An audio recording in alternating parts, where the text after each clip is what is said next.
selamat malam. Perkenalkan, nama saya Iren Fania dari Prodi Bahasa Inggris dengan NIM 188-22531.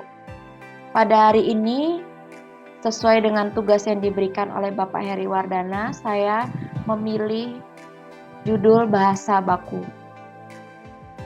Berikut akan kita bahas. Bahasa baku adalah ragam bahasa yang cara pengucapan dan penulisannya sesuai dengan kaidah-kaidah standar, seperti ejaan yang disempurnakan atau EYD, tata bahasa baku, dan kamus umum.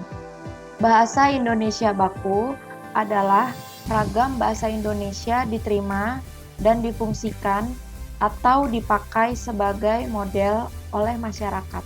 Bahasa baku diterima di masyarakat sebagai alat komunikasi publik dan formal, seperti dalam perundang-undangan, surat menyurat, dan rapat resmi.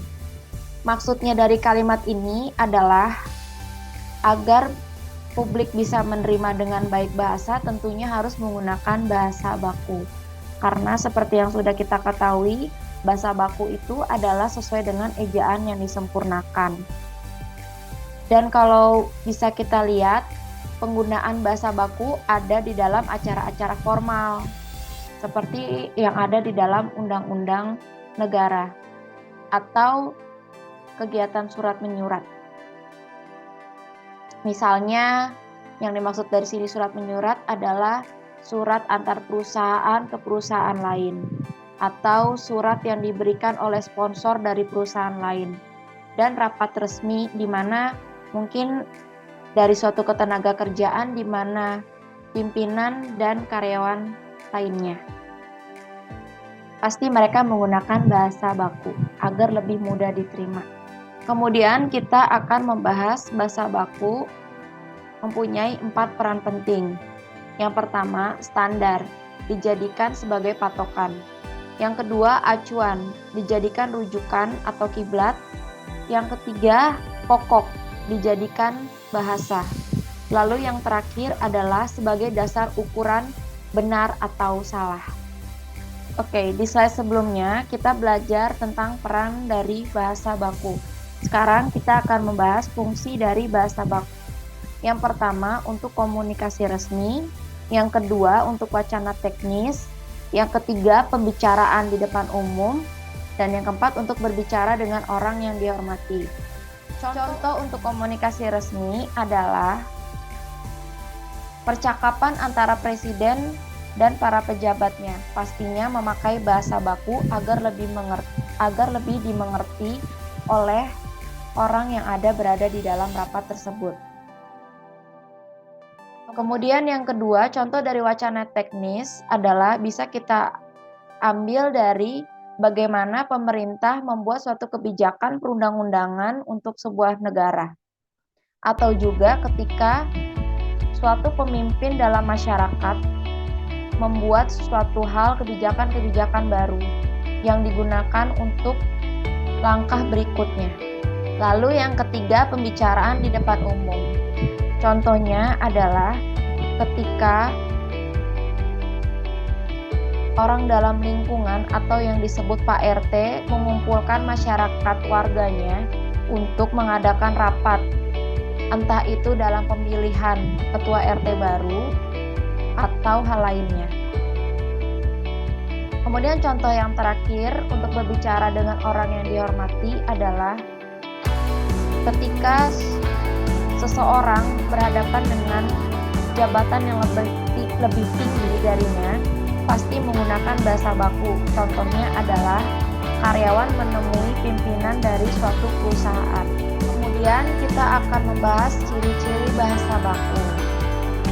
Yang pertama menggunakan EYD, yaitu ejaan yang disempurnakan. Kemudian yang kedua adalah pengucapan kata-kata yang bersih dari dan tidak menampakkan warna dialek atau daerah tertentu. Tentunya bahasa baku adalah bahasa formal, di mana tidak ada unsur suatu daerah apapun. Kemudian yang ketiga adalah pemakaian aspek waktu di depan pelaku tindakan, tidak di belakangnya. Ini adalah maksudnya ketika dalam membuat sebuah kalimat, langsung disampaikan di depan pelaku, bukan pada akhir kalimat atau di belakang kalimat. Kemudian yang terakhir adalah menggunakan partikel lah, kah, pun secara konsisten. Apakah beliau sudah makan siang? Atau bagaimanapun itu sudah menjadi keputusan bersama. Ciri-ciri bahasa baku berikutnya adalah menggunakan kata penghubung. Contohnya, ada perubahan kalimat di sini biar kita lebih mengerti bagaimana cara menggunakan kata penghubung. Contohnya adalah ibunya tidak tahu dia pergi. Kemudian diubah ke dalam bahasa baku menjadi ibunya tidak tahu bahwa ia pergi. Di sini kata bahwa adalah kata penghubungnya. Kemudian ciri berikutnya tidak menggunakan struktur kalimat yang bersifat kedaerahan. Bahasa baku tidak membawa daerah manapun karena bahasa baku merupakan bahasa formal. Karena bila dimasukkan dengan bahasa daerah bisa menyinggung beberapa orang dengan bahasa daerah tersebut. Sebelumnya kita membahas mengenai bahasa baku. Sekarang kita membahas bahasa tidak baku agar lebih mengerti perbedaan antara bahasa baku dan bahasa tidak baku. Bahasa tidak baku adalah ragam bahasa yang cara pengucapan dan penulisannya tidak sesuai dengan kaidah-kaidah standar seperti ejaan yang disempurnakan (EYD), tata bahasa baku, dan kamus umum. Ciri-ciri bahasa tidak baku. Bahasa tidak baku adalah kebalikan dari bahasa baku. Pasti ketika kita melihat ciri-ciri dari bahasa tidak baku, ada keterbalikan dari slide sebelumnya mengenai bahasa baku. Yang pertama adalah dipengaruhi unsur kedaerahan dan asing. Yang kedua, bentuknya mudah berubah-berubah dan dipengaruhi oleh zaman atau waktu. Yang ketiga, bahasa yang digunakan percakapan sehari-hari. Yang pertama adalah biasanya pembicaraan antara seseorang dengan seseorang yang sama daerahnya, atau pembicaraan antara orang asing dengan orang asing. Atau juga bisa di mana banyak dari anak-anak muda sekarang sering memakai bahasa daerah sebagai bahasa sehari-hari atau sebagai umpatan, begitu juga dengan bahasa asing. Lalu yang kedua maksudnya ini adalah seiring berjalannya waktu, seiring perkembangan teknologi pun bahasa mudah berubah-berubah. Dan perkembangan waktu itu membuat penyebaran bahasa tidak baku lebih meluas lagi.